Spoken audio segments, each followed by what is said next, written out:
बांझ औरत की कहानी। आज रानी जल्दी उठ गई क्योंकि आज का दिन उसके लिए बहुत महत्वपूर्ण था। अकेलापन दूर करने के लिए अपने लिए जीने का एक कारण घर लेकर आ रही थी। देखा जाए तो बहुत खुश भी थी और थोड़ी सी नाराज भी थी क्योंकि पिछले 7 साल की यादें उसे रात भर सोने नहीं देती थी और अब स्वस्थ बैठने भी नहीं देती थी। चाय का कप लेकर वह गैलरी में आकर बैठी और गुजरा हुआ कल उसके आंखों के सामने आने लगा। बेटा, तुम्हें ऐसा नहीं जाना चाहिए था। शादी होने के बाद उसे अंत तक निभाना आना चाहिए। ऐसा ही समझो कि तुम्हारा नसीब ही खराब है। कोई क्या करेगा। अगर माँ बन सकती तो बात ही अलग होती। मैं माँ नहीं बन सकती, इसमें मेरी क्या गलती है। यह सब मेरे हाथों में नहीं है। क्या माँ नहीं बन सकती मतलब मैं इंसान नहीं हूँ क्या? मेरी कोई फीलिंग्स नहीं है क्या? मिनट मिनट में मेरा अपमान करने वाले, मेरा जीना मुश्किल करने वाले लोगों के साथ मैं ज़िंदगी कैसे बिताऊं? वह जो कहेंगे वह सुनना। रानी और माँ की यह सब बातें चालू थी तब पापा आए। ये देखो बेटा, मैं तो एक कपड़े की दुकान पर काम करता था, अभी उम्र हो गई है तो कोई काम भी नहीं देता है। और तुम्हारा भाई हर्षल तो परदेश में अपने गृहस्थी में मग्न हो गया है।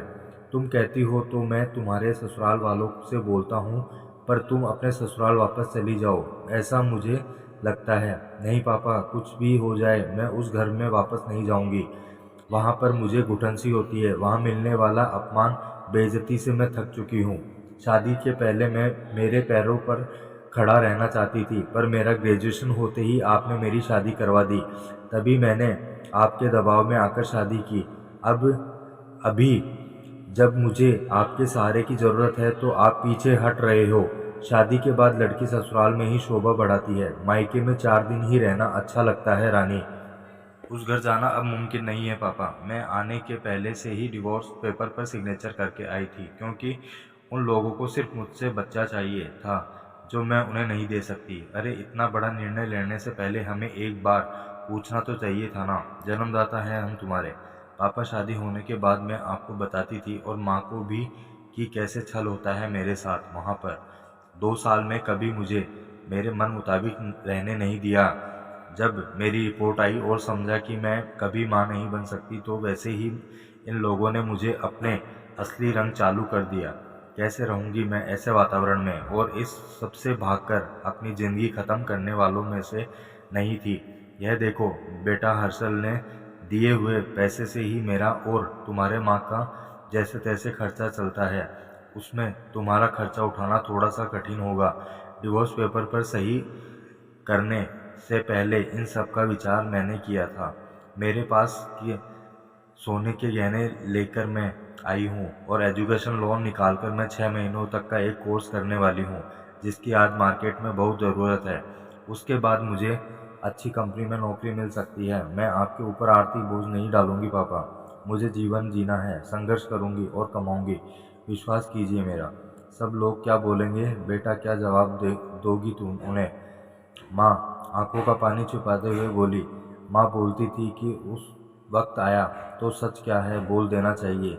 जब मुझे ससुराल में जानवरों के जैसा बर्ताव हो रहा था तब कहाँ गए थे यह लोग? समाज में बड़ा करो, शादी कर दो, बस इतनी ही जिम्मेदारी समझते हैं। बेटियों को बड़ा करके योग्य पढ़ाई देकर खुद के पैरों पर खड़ा करना यह माता पिता की ही जिम्मेदारी होती है, ताकि आगे जाकर कभी खराब हालात हो तो उसे इस्तेमाल कर सके।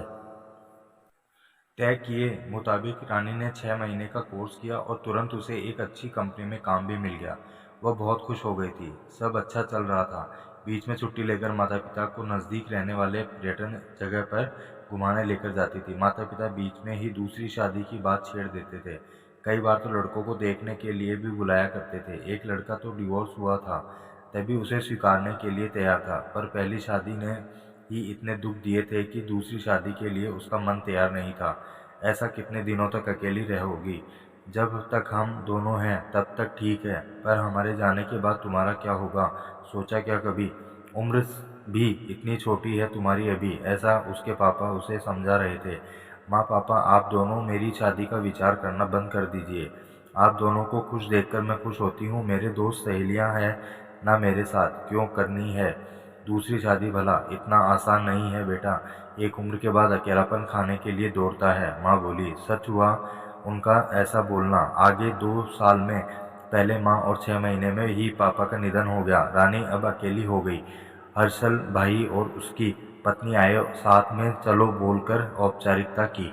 पर मुझे उनके साथ जाकर वापस बोझ नहीं बनना था। मदद के वक्त मेरे साथ खड़े रहो, इतना बोलकर मैंने उनको जवाब दिया। ऑफिस का काम और बहुत सारे दोस्त, सभी लोग की शादी हो गई थी और वह अपने अपने गृहस्थी में मग्न हो गए थे, जिनके लिए कोई लक्ष्य ही नहीं रहा था। उसे छुट्टी के दिन ऐसे ही एक मैगजीन पढ़ते समय उसे सिंगल मोम पर एक बात पढ़ने के लिए मिली और उसे जीने का उद्देश्य मिला।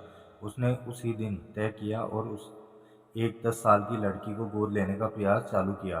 प्रक्रिया बहुत बड़ी थी, पर बोलते हैं ना, मन में इच्छा हो तो रास्ता मिल जाता है। वैसे वह प्रक्रिया पूरी हो गई और आज वही दिन था कि वह उस लड़की को लेने के लिए अनाथ आश्रम जाने वाली थी। उस लड़की को घर लाकर वह माँ नहीं बन सकती, इस सोच पर और उस पर होने वाले सभी आरोपों को मिटा देना चाहती थी। तभी उसने निश्चय किया कि लड़की को बहुत पढ़ाऊंगी।